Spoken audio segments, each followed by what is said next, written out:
I said, no knives, nothing like that. I'll go on the mission. They're like, yeah, no big deal. We're just going to rough him up a little bit.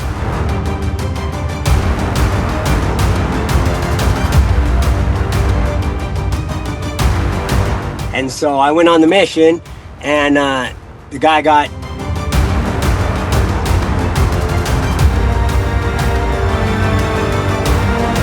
messed up real bad. He got his orbital socket broke, his cheekbone went up through his ear socket and stuff. So I ended up getting put in bad standing over it because I stopped it. They were stomping him out on the ground. He was out cold.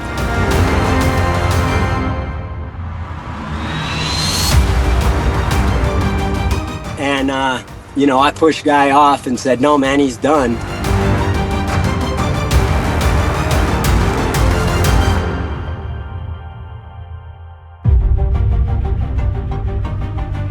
So Kelvin, you end up with a whole brand new case while you're in federal prison, an assault. What happens, man? Well, hit the yard, and there's some politics going on with the ABTs. They say the shot caller Rooster is handpicking everybody that can be on the yard, and the other whites ain't with it. They get pretty much full access to the yard to get to move around how they want, whatever. So, there was SAC there, skinheads, ARM, independents, and anytime there was a white issue, they'd go to the ABT shot caller, about any white issue. And so we pulled up on them and said, hey, anytime there's an issue, you guys come to us. Send the other cars to our shot callers, And then they had a sex offender on the yard, and they let him get away. And they're calling all these shots, and this guy come from the medium, Pollock, and for checking paperwork. And then they find out when he hits the yard, he had a sex case. And they had a staff in their pocket, whatever. And they knew who was who and what was what. And they were supposed to get him on the yard. Well, he got rabbit on everybody and took off, and they didn't even get the guy, And so at that point, you're trying to direct our cars and trying to call shots on ours, and you're not running your shit right. And so we pulled the trigger on him. The yard decided to move on him. All the groups decided to move on the ABTs. So there was a first incident, and in every unit, whoever had an ABT in them, they went after certain people, high-ranking guys, sergeant in arms, a general, whatever. And so then they locked us down. We were coming up in stages, and we went out to the yard, and they were going to let the ABTs back out on the yard. And we've been down about a month. Normally when someone moves, when a groups move on one group, they move that group out of there because they're the problem. And administration wanted those guys there. So they went outside the norm, and we're going to, take all the guys that they rounded up in the shoe over this incident and kick the ABTs out and send all our guys out. And I needed my guy out, my Tony Art trip. And so we went out to yard, and they said, all the guys that were out there said, standing orders, the order still stands. If you have ABT in your unit, get them. So I was about 36 months to the door, and there was another guy there that hadn't been verified yet, and he had 30 years, and his paperwork had just cleared, and he hadn't put in no work yet. So they went to him and said, hey, you want to go on this mission? And he said no. And I was the only able-bodied white boy left in the unit. And I said, well, listen, I still had work to put in there. And so, I said, no knives, nothing like that. I'll go on the mission. They're like, yeah, no big deal. We're just going to rough him up a little bit. And so I went on the mission, and the guy got messed up real bad. He got his orbital socket broke, his cheekbone went up through his ear socket and stuff. So I ended up getting put in bad standing over it because I stopped it. They were stomping him out on the ground. He was out cold, and I pushed guy off and said, "No, man, he's done." So, prison politics, prison USP politics. So that's what Let's happened talk there. about that, though. I mean, when something like that happens, right? No matter what group it is, I mean, your group is what, the independent whites? Correct. Yeah. And what, you guys put this plan together in every unit? You're going to hit one of these gang members in every single unit. Well, it really started from a beef from the streets between the AC and the ABTs. This guy named Ghost had just got out of the SMU, and he came to Pollock, and he didn't like those guys, and so there was already a bad vibe there. And then us independents, we don't like gang members. I mean, essentially, if it's white and it's right, we'll stand on it. But at the end of the day, I'm not racist. You know what I mean? I'm running with the car independents because that's who I got. I got to run with a group. I can't be my own man, so you got to run with someone. So I'm running with them, and they're directing our traffic. And so Tony, was listening to this guy and just said, well, there's only one way to get these guys out of here, and that's basically make a move on them, And so they were like, well, let's go talk to him. Some of the other reps were like, well, let's just go talk to him. And, the consensus was if we go talk to him, they'll just ship us out, because the general consensus is that they were working with SIS, Ask you this though, that's not always true, right? Right. Sometimes right. dudes just push an envelope like, hey, these dudes are doing this, these dudes are doing that. I mean, they're pretty, they're a group that's disliked by a lot of people, but right. I mean, they do commit violence, right? I mean, they're not punks. Right. No, they're not. And I got along with Ash real well, and I hated to see what happened to him. It was a terrible situation. I think they were just the popular guys on the top of the throne, and they just caught a bad bad break. It was a power grab. On the real, it was a power grab. I'm just telling you what was going on, what was said. I'm not saying nothing about those guys, but that's what they were saying on the yard. That was the rumor mill. And you know how it is.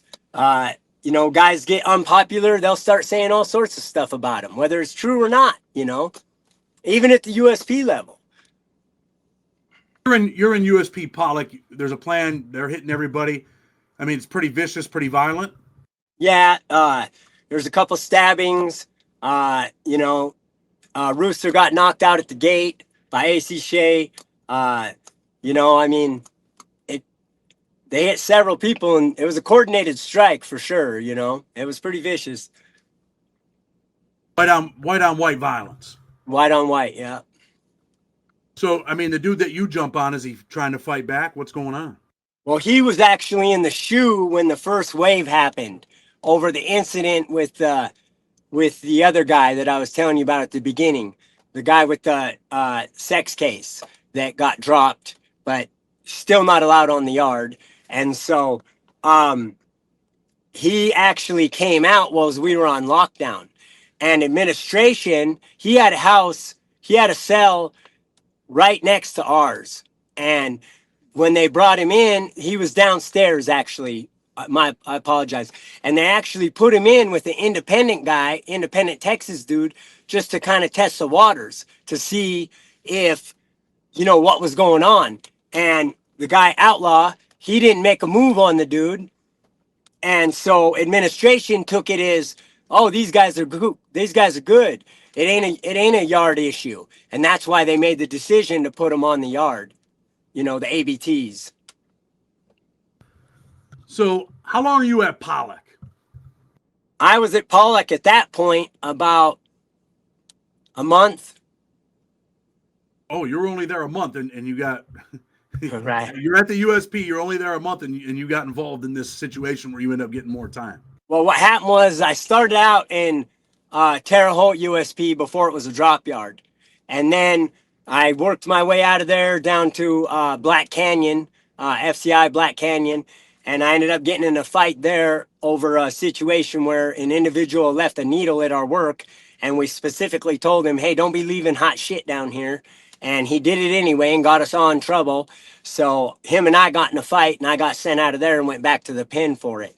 And so when I hit the yard, I'd already knew a bunch of people from Terre Haute, because when they flipped the yard at Terre Haute, they sent a lot of those guys to Pollock.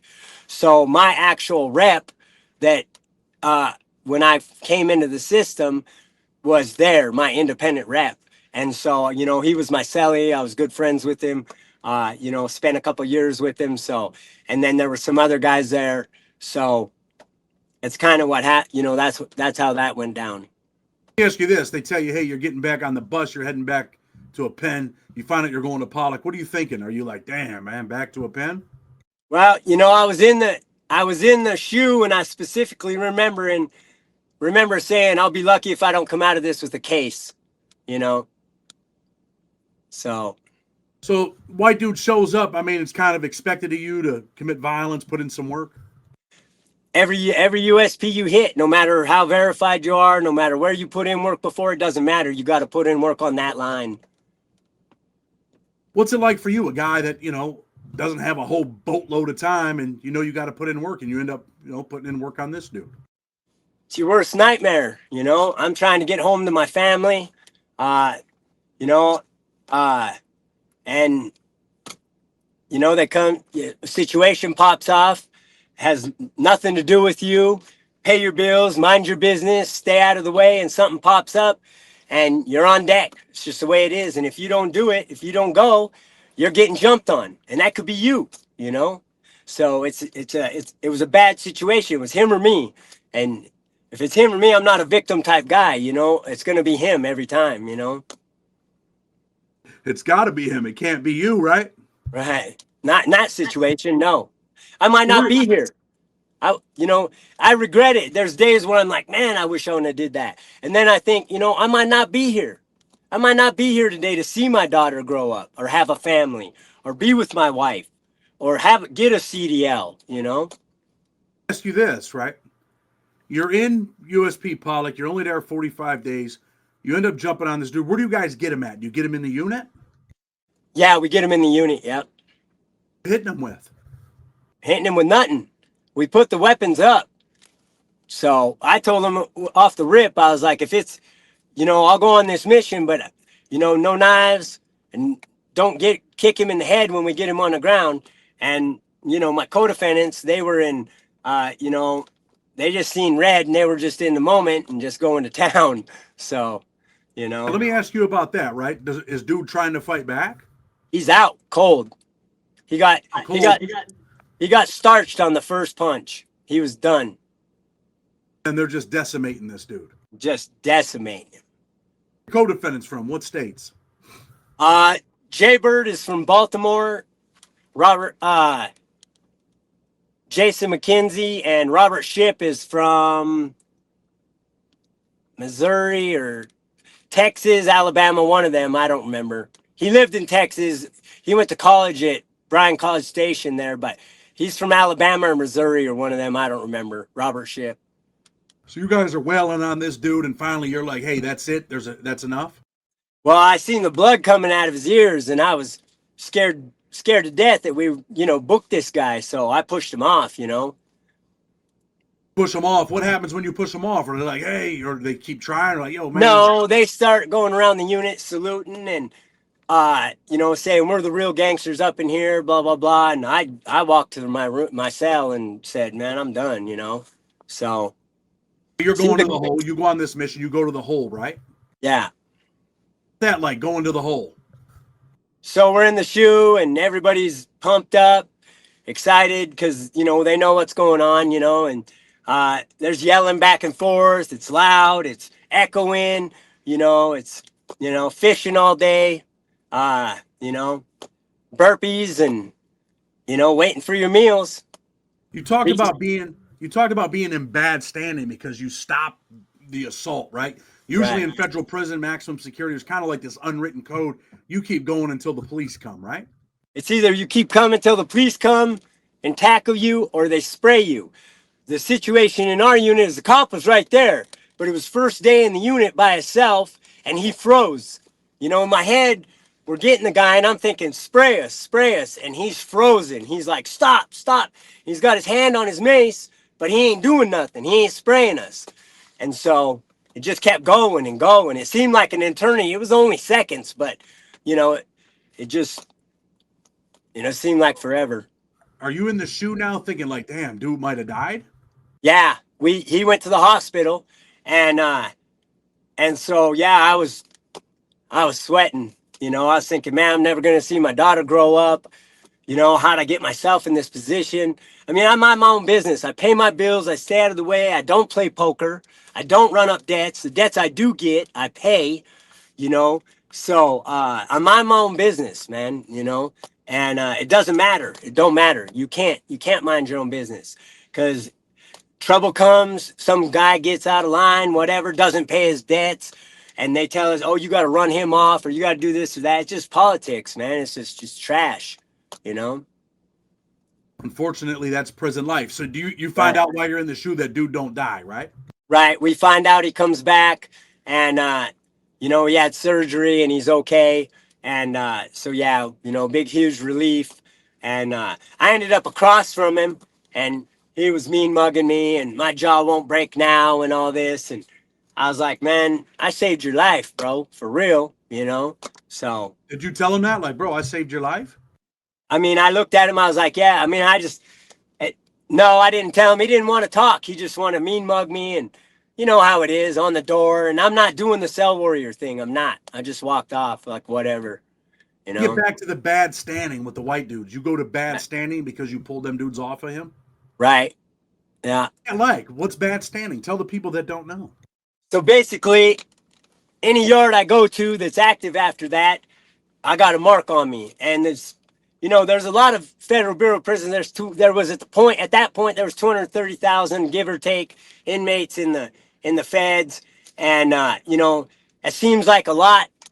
Big nation, United States of America, prisons everywhere, but it's not. It's a very tight-knit community.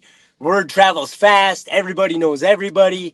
And so I went to the SMU, and I was there for approximately 2 years, just for the fact that I had to go back to Pollock and go to court, and then I had to come back, finish the program. And when I got sent out, I went to Lee County, and as soon as I hit the yard, I got into it immediately. I wasn't there 8 hours. And from the time, I was there a little longer than that, but probably 15 hours, but most of that was lockdown.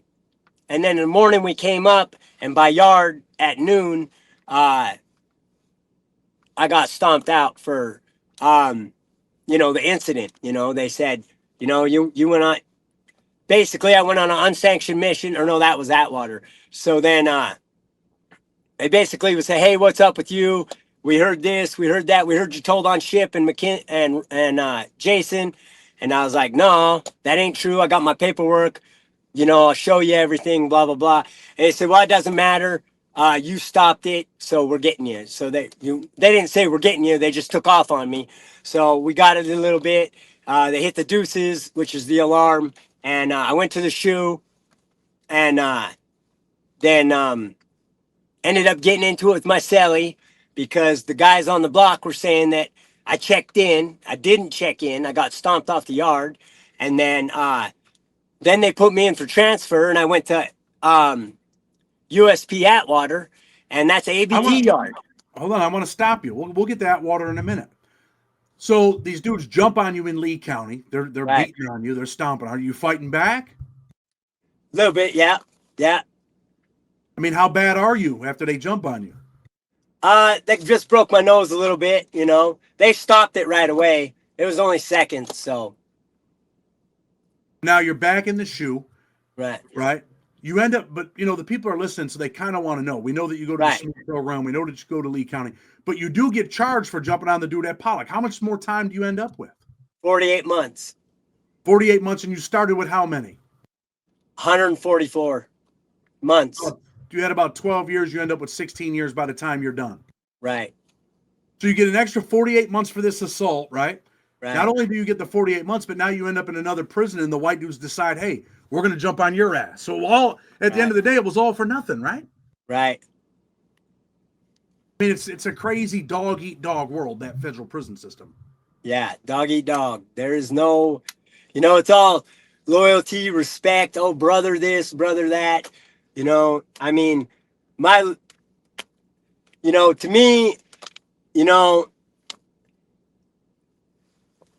my family is where my loyalty and respect goes and comes from. The people that are there for me, the people that love me, the people that are gonna always be there for me no matter what. So, and don't get me wrong, there's some really good guys in there. There is. They're just in bad situation. So, talk about the SMOO program, Special Management Unit. Where you at, Lewisburg? Lewisburg, yep. The old program, yep. What's that like to be in the SMOO program? Well, if the USPs are bad on a scale of 1 to 10, the pins being a 10, the SMOO program is 500, period. Like, it's vicious, super vicious. There's no, it's just all day, every day, stabbings, gassings, cops are, old corn-fed, Pennsylvania guys, they're roughing us up.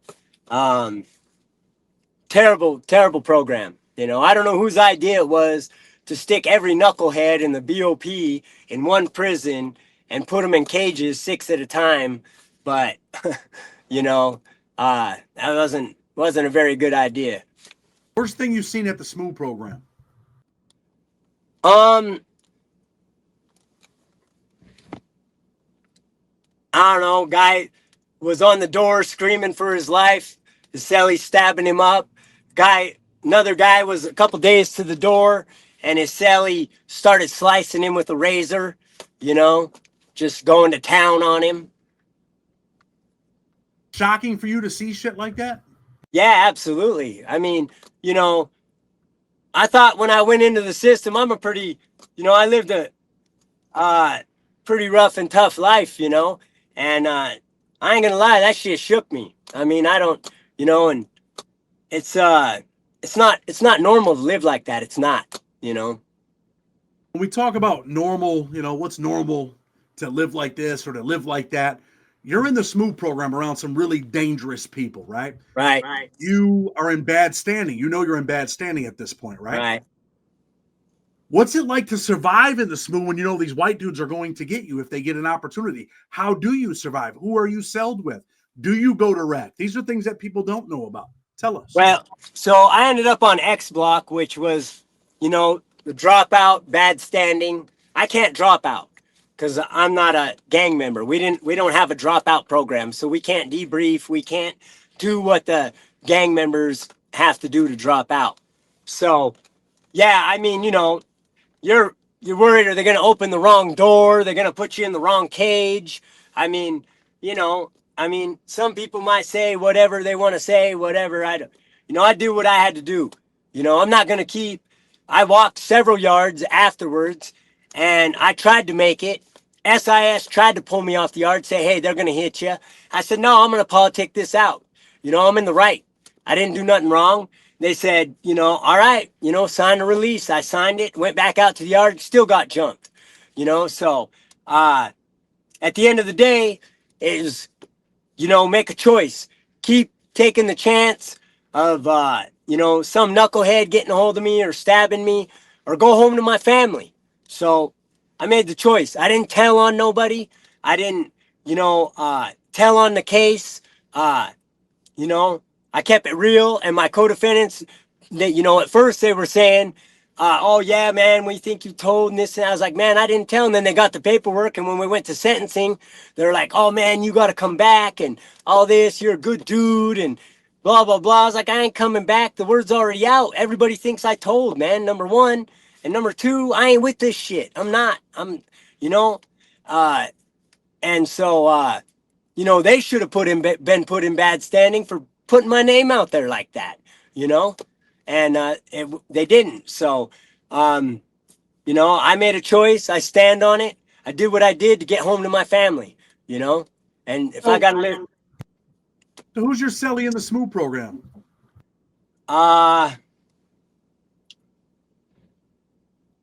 Acosta, Spanish dude?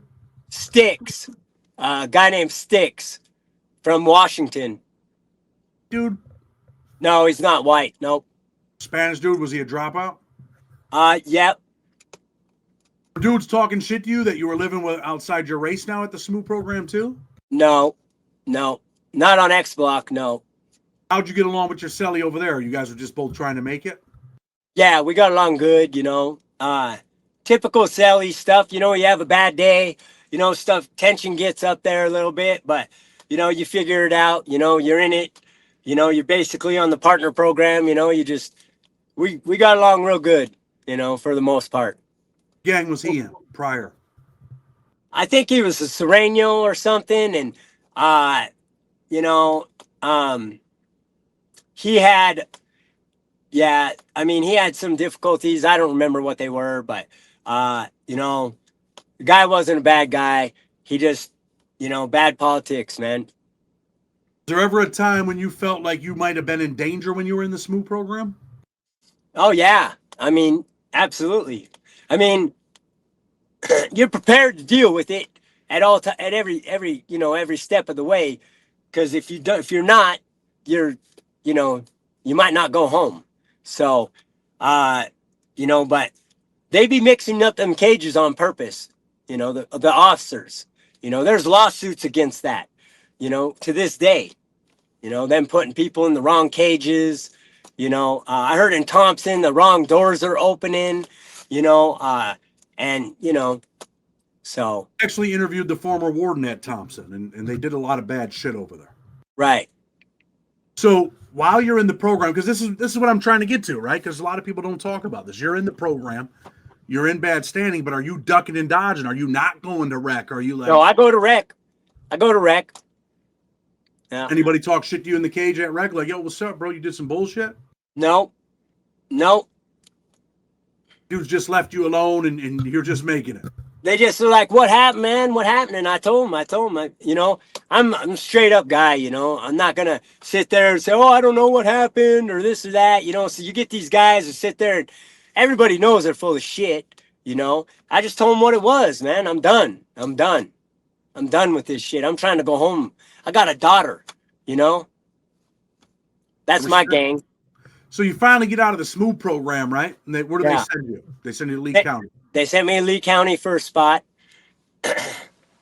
And so I got jumped on there, got my nose broke. Well, actually on the way out of the SMOO, I ran into ABT Gimp, and when they called all the gang members off the airplane in Oklahoma, he didn't get off. He didn't go up front. So I knew what it was, and so he got me up front. We got into it a little bit. He got me, and so then I show up to Lee County with a black eye, and so that's, you know, the white boys are on me about that. What's up? And I tell them, you know, I was in, you know, Pollock, got yard issue from that, and I go to my rep, Mike, and tell him what's going on. Say, hey, you know, blah blah blah. He said, well, hey, they're saying you know, you might have told on your co-defendants. I said, listen, man, we get my paperwork right now. It's in my property. My property's here. I talked to R&D this morning.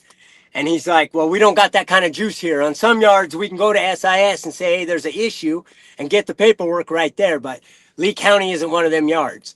So I explained to them everything that's going on. And they're like, all right, well, we got the word out to the right people on the streets. We're going to find out, you know. But I know what I said and what I didn't say, and I didn't say nothing. So I know I'm good. And so I'm hoping it's just a one-on-one, right? They're just going to be like, all right, cool, dude. You know, we're going to give you a one-on-one for stopping it, you know. But that isn't what happened. And I got hit, you know, then I got hit 3 times. I got hit en route to Lee County, got hit at Lee County on the yard, and then got hit in the shoe at Lee County by my celly, all for that incident. So you get hit in the shoe. Who's your celly in the shoe? I don't remember. He was only my celly for a couple hours. And what he asked you what's up? He knew who you were, or he just he caught a kite off the door. Someone sent him a kite and said, "Hey man, you got to get this dude." Yep. And he actually had checked in with a knife and he didn't want me in there. So he just made a move on me first, and the cop was spraying us, and it was a mess. You know, through the hatch, it was crazy. So, I mean, were you in there working with him? Did he get the best of you, or did you get the best of him? I mean, I wouldn't call it. It wasn't, you know, the cop was right there. We were fighting, so I wouldn't say I got the best of him at all. So, or he got the best of me. The cop got the best of us. He sprayed the shit out of us. I mean, we got a couple blows off each, you know. I mean, so. Call the one dude up on the plane. He don't get up. You know he's going to attack you. Right. Does he attack you on the plane or once you guys get inside? So we come off and we go down this long hallway and we all sit down, and then they come and uncuff us, and then they put us in this big fish tank, this big room, and you got to fill out your paperwork, and then they call you out one at a time. Well, when we go in the room, I'm thinking about kicking his legs out from under him and taking off on him. But in my state, you can't do that. I'm going by old school rules. You know, you take off on somebody in front of the cops right there at the door. So if you take off on somebody right in front of the cop, that's dry snitching.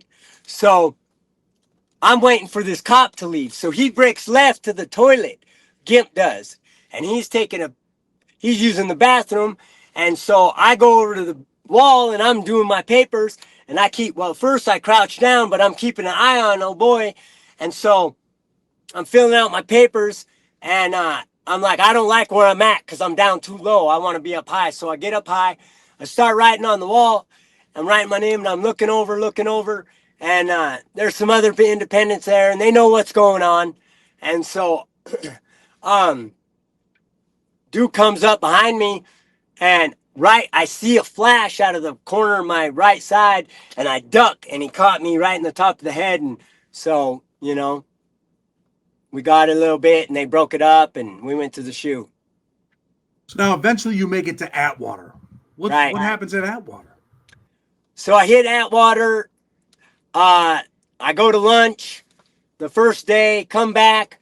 I'm asking for the Montana car. I'm like, hey, who's here? Guy named Shane Savage. Another guy named Wild Bill. Another guy, Chad Naziska. And so I'm trying to get with the Montana guys as fast as I can and tell them, hey, man, I got an issue. I need numbers because there's only a couple AVTs there. And so I'm trying to politic this shit out. I'm trying to get it, my guys behind me, and get, you know, what's going on out there and tell them, hey, this is what's up. This is the closest pin to my home. And I'm trying to make it. I'm trying to stay here one-on-one, whatever's got to happen. So anyway, most of my guys are across the yard. The yard's split. And so I don't have access to it. So I'm trying to send messages to people, and I'm trying to keep my situation low key so everybody ain't talking about it, because then the rumor mill starts going. Well, one of my guys was in the shoe, and he just come out, and I'm going to lunch, and I pass him, and I know him from my state, Shane Savage. And so I'm, hey, Shane, what's up? And he's like, hey, what's up? Blah, blah, blah. I'm like, Montana, blah, blah, blah. So he's like, oh, yeah, I remember you. I'm like, so listen, I got a yard issue. Blah. Tell him what's up. He's like, oh, yeah, that situation in Pollock. He's like, you should be good, man. That shit, you know, it's over, right? And I'm like, yeah, it's over, but, you know, this is a situation. I tell him. He's like, all right. So he's like, well, meet me on the first move after chow. So I go to mainline, go to lunch, eat lunch, come back. Officer goes, come here, man, pulls me over when I'm going into the unit. And he's like, give me your ID. So I give him my ID. And he's like, shakes me down. He's like, you got to go to the lieutenant's office. And so I'm like, well, let me grab a white boy. I got to take a white boy with me. He's like, no, just go up there. And so there's still guys coming back from lunch. So I'll grab a white guy on the walk. So I head up to the lieutenant's office. I see a white dude. I'm like, hey, I got to go to the lieutenant's office. I need someone to ride with me. All right, cool, no problem. So they ride up there with me. Vanderhaven comes out, SIS Vanderhaven, he comes out and he's like, you don't need an escort, I'm locking you up. I said, locking me up? For what? He goes, we got a phone call, they're going to hit you. And I was like, man, listen. I said, this is what it is. I've been in the shoe for 3 years, 2 of it in the SMU. You know, I ain't able to talk to my daughter. I ain't been able to work. You know, I ain't got no family support right at this time. You know, I hustle. You know, if I can't make it here, I can't make it nowhere. This is the closest pin to my yard, to my home. I said, I got guys here. I'm supposed to be talking to these dudes at indoor rec tonight. And he's like, give me your word, no knives. And I'm like, no knives on my end, man. I'm just trying to figure this out. And so he's like, all right, come in, sign this paperwork. So I did, signed a release saying that I didn't hold them liable, whatever. And they sent me back out to the yard. So I get to the unit and all the white dudes are like, oh, you should have went. You should have took the pass and this and that. They're going to get you, this and this. And I was like, man, you don't know my situation. I'm trying to make it.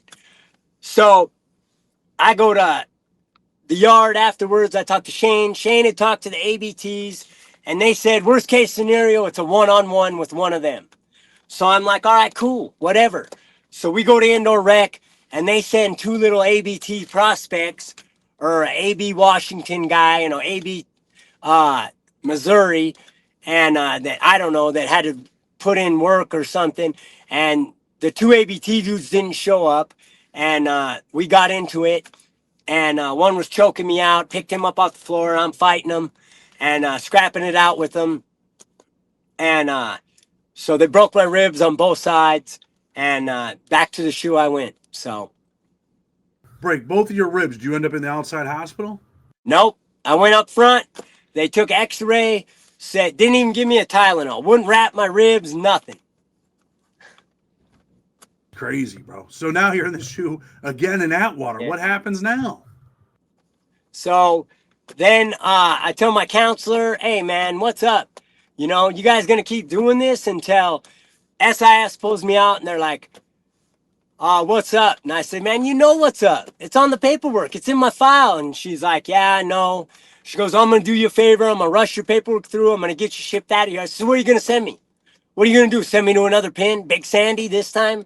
You know, and she's like, well, where do you want to go? And so I said, man, send me to the RU program, which is Reintegration Housing Unit.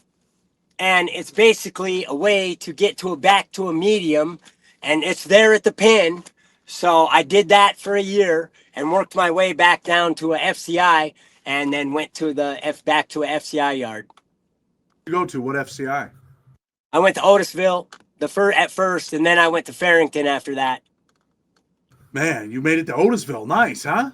Yeah. It's not as sweet as they say. Phoenix was better, way better. It sure was better than being, in a penitentiary where Absolutely. you're getting assaulted everywhere you go and you end up in the hole. Absolutely. Absolutely. Let me ask you a question. Let me ask you this, right? All the shit that you've been through, you don't make it on no yards, you're going to the hole. How depressed are you, man? I wasn't depressed. I was just mad at the system, I've been in the system since 1987. In and out, in and out, in and out. I've always tried to better myself. I believe that the system is broken, I believe it should be based on trades. You should be getting a trade. If you got an out date, you should be getting a trade while you're in there. And then job placement before you're out, insurance, Medicaid, all that stuff. Housing, pre-release, okay, that's great. But I was in pre-release this last year, can't work on my credit, can't get a cell phone unless it's a prepay one. Everything that I tried to do, Voc Rehab, nope, you can't be in that program. Second job, nope, you can't do that. Just every corner I turned, it was, here, take this group. I got 133 certificates while I was locked up. I've done every group twice. I don't think, doing groups at the time, chemical dependency, mental health. I need to deal with the PTSD, and they're worried about chemical dependency. I haven't used in I don't know how long, years, and I don't have a problem with using at this time. I work a program. I work out every day. I go to the gym. I go to work. I go home. I have a family, which is a long story in itself. This probation officer knows my wife from 13 years ago. She's like, you're not living with her. My wife ain't on probation. My wife's not a felon. Her felony actually got expunged, or executive order of clemency, by the governor after she did drug court. She's a retired postal worker, and they're, constantly, oh, she's this, she's that. I mean, she works all day on the house. She lives on a fixed income. She has had no run-ins with the law. She's a law-abiding citizen, and they're like, no, you're not going home. I had everything set up here. I had said apprenticeship for uh, um, commercial electrical, electrician, HVAC, and was working with job service, taking classes, doing chemical dependency counseling, had a sponsor, had a one-on-one counseling setup, had a wife, a house. And days before I'm getting released, they tell me, no, you're going to Missoula homeless. And they sent me out to Missoula homeless. I mean, man, the system's designed for some people to lose, isn't it? I mean, some guys get out and they're playing games, they're in the pre-release getting high and doing this and doing that and going off agenda. And, I was sticking to the program, man. I don't want to go back. I want to just I just spent 15 years of my life in prison, another 2 in pre-release in jail, being hard-headed, trying to prove a point, to go home. And I'm tired. I just want to work. And I wasn't being a knucklehead. I was doing everything they asked of me and then some. And, it seemed like every corner I turned, they were like, no, you can't do that. And it was all beneficial to my life, all of it, And, they said, well, you got to do this group. I didn't like it, but I did it. And I was receptive. And, so, I mean,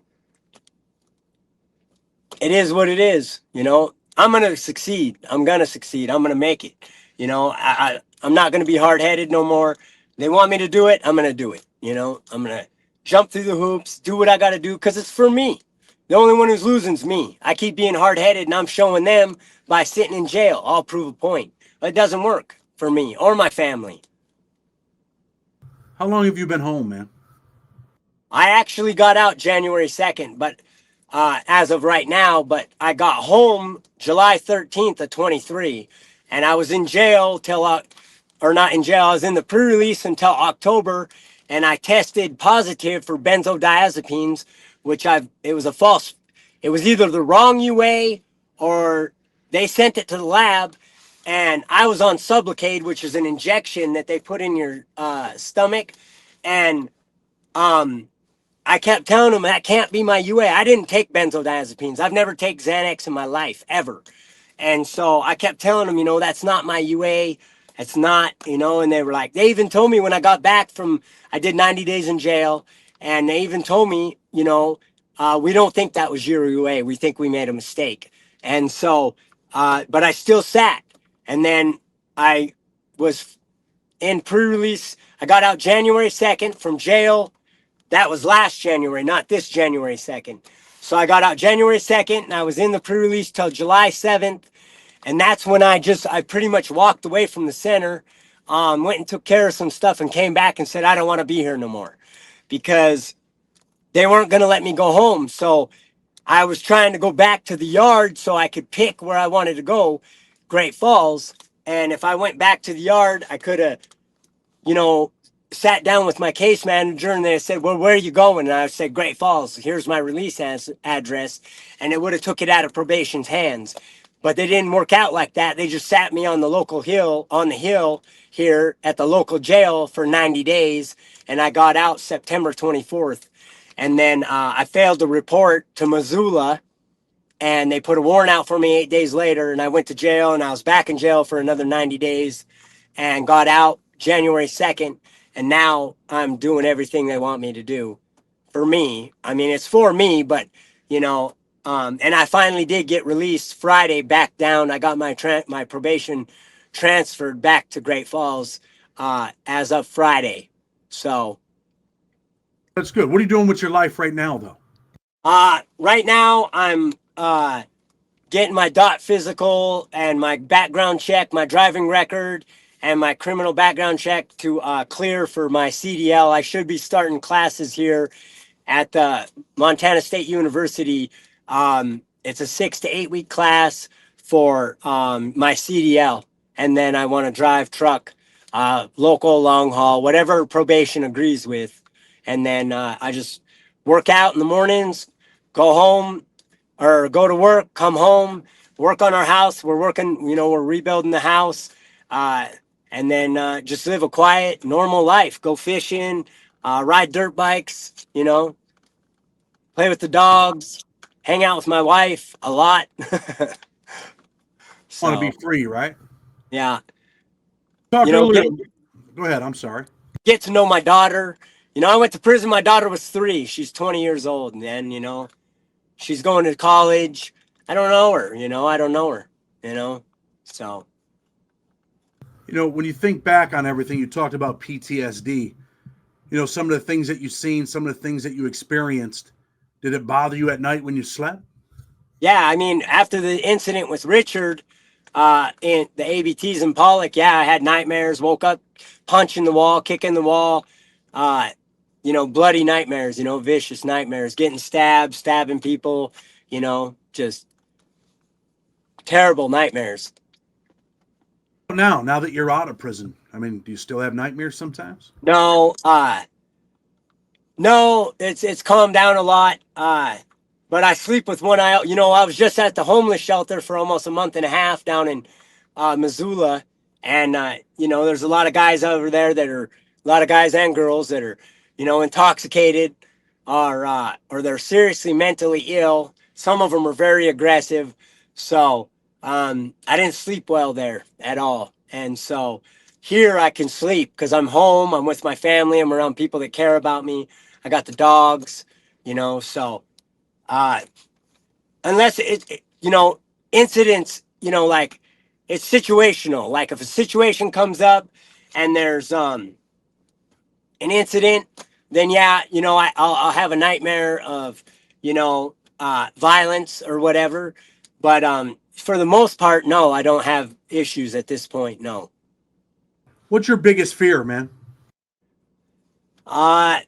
My biggest fear is being in a car, riding in somebody's car, and them having a pistol in it, or a bullet, or some drugs that I don't know about, and getting pulled over and going back to prison for somebody else's bullshit. That's one of them. What was your biggest fear in prison? Having to defend myself, and accidentally hurting someone or getting hurt. To the point of brain dead or dead, You ever think you were going to have to kill someone in there? There were times I thought it might come to that, yeah. The SMOO program, Special Management Unit, they've been cited, all kinds of shit. People have been murdered there. People have been devastated. I knew a kid named Numbers. I knew him when he was normal. I seen him years later. They had got him in the red cage over there. They demolished him, man, where he's drooling on himself. Now he's like, hey, what's up? Right. And I was just like, wow. When you were in the red cages, man, you ever see anybody get demolished over there? No. Not on my side, no. Never. Well, because you were on that unit. X block. What about the guys up there, right? All dropouts, guys that, are trying to make it. You ever see any of them dudes like, man, fuck it, man, that didn't make it through? Yeah, I mean, I didn't see it, but yeah, we heard about suicides and, guys getting killed, taking off on their cellies. You get locked in with who you get locked in with, and some of them are psychotic, and so it's the luck of the draw, hopefully you get a good celly. And if you don't, you could end up dead. Right. Talk about mental health people, right? Some of the dudes are just touched upstairs. Tell the people what they do, man. They scream and yell all night. What do they do? Yeah, it's, anything sets them off. You could be having a conversation, say one wrong word, and they take it the wrong way, and it's on, And then it's, they got a knife, you got to defend yourself, So it's screaming all day, talking to themselves all day, wiping feces on themselves on the walls, getting sprayed, taking the team. I mean, it's nonstop. It's lunacy, man. It's crazy. It's a crazy way to live. It's no way to live at all. You also talked about the cops at the SMOO program. They kind of set things up. They put people in the wrong cages. Yeah, I mean, the cops up there, they're wrecking on guys, you know? They're wrecking on guys. I mean, there's some big ass boys. Every one of them. I didn't ever see one that didn't work out. They're all yoked big guys, and they're bouncing people all over the place up there, you know? So. Do you think they were setting some people up to get demolished? Oh, yeah. Yeah, they were putting people in cages that they knew were, you know, that guy pissed them off, so they just put them in the wrong cage on purpose. What about the block that you were living on? Did the cops kind of treat you guys like shit because you guys were, you know, because guys up there were quote unquote dropouts or check-ins or snitches or whatever? Right. No, for the most part, they, you know, there's seemed like they were more relieved because they're not dealing with us all day long, you know, taking the team, you know, whatever, throwing trays out the hatch, you know. I mean, everybody's just trying to make it, you know. It's basically like FCI time. Most FCIs. Some FCIs go tough, man. Some FCIs go hard. You're out now. You're free, man. You're living your best life, right? Or trying to. Yeah, yeah. Going to keep you from going back to prison. You know, structure. You know, my support group, my family, my friends. I got a lot of good friends around me. You know, my wife is tremendous. I got a lot of people that are successful. My co-defendant got out, you know, he was a real good friend of mine before the case. He got out, got himself an apprenticeship, a plumber. He's a journeyman plumber now, got off probation early. You know, he's running crews. He's doing great, you know, drug-free. So I know another guy up in Missoula, did 29 years. He's got his, you know, they're living the dream. Got a nice truck, family, you know, living good. So that's where I'm going to be. That's where I'm going to be in a year, you know. Hard work, brother. You just put in that hard work and stay dedicated, and it will happen. Absolutely. I tell everybody, man, it tells me I just want to get, you know, this and this. I tell you, stay away from drugs and the people that are, you know, going to bring you down, and just work every day and you'll have what you want, period. That's it. It's that simple. Well, listen, man, I definitely appreciate you. Before we get ready to go, is there anything you want to say? You know, I'd like the public to be aware of what's going on in there, you know. The only ones who can change it's you with the vote, you know, voting. You know, those guys in there, you know, it should be education, based on education. The tax dollars should be going to education, not lock you up, make you worse off than when you were when you came in. You know, I tried to get into program after program while I was in there, and you know, it wasn't available to me. You know, they told me it's window dressing for the public. You know, maybe at the FCIs those programs are available, but some of the FCIs I was at, and I tried to get them, they're like, we're full. I mean, you know, they get a lot of money for housing us. I think it should be based on education, you know. And so I think the taxpayers need to start getting involved, start wanting to know where their money's going and how it's being spent, you know. What do you think about Trump then? I mean, they're eliminating a bunch of stuff and a bunch of things like they call waste, and you know, people are tuning in. But you know, like I always said, case manager, unit manager, counselor, all these people are making big money and they don't do shit. So people like that work in the federal government probably should be eliminated, right? Why do you need all three people when they don't do anything? Right. No. Right. So, you know, I think if Trump really read it and looked at it, I think he'd agree. He's a working man. He wants to work. He wants people to work. You know, I mean, to me, that solves the problem. You know, you give a guy something to be proud of, you know, making an income, a decent wage, coming out, you know, being able to stand on his own 2 feet and having, you know, a trade under his belt and something to work for, you know. I mean, some guys might go back to drugs, you know. I mean, they might. It's fast money. It's you know, it's good money, you know. But at the end of the day, I own my own painting company over in Missoula, and it paid way better than drugs ever did. Straight up. Listen, man, I'm getting ready to close, man. I appreciate you coming on, right? Tell people, man, if you like what we're doing, you already know, hit that like button. With respect, until tomorrow, we're out.